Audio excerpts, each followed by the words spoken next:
Everyone, hi friends, how are you? Hope everything's perfect for you and your loved ones.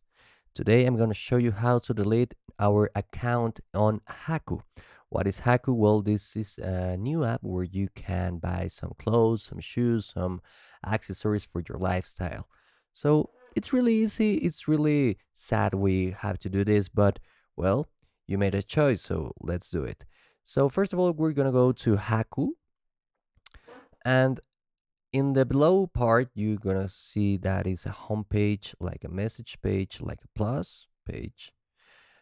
It's like a card page, and also there is like a profile page. This is the part we're gonna be interested in, so we're gonna select it, and then we're gonna go to the part that are three lines just below our chart, and then in this part we're gonna see that at the bottom it says delete account.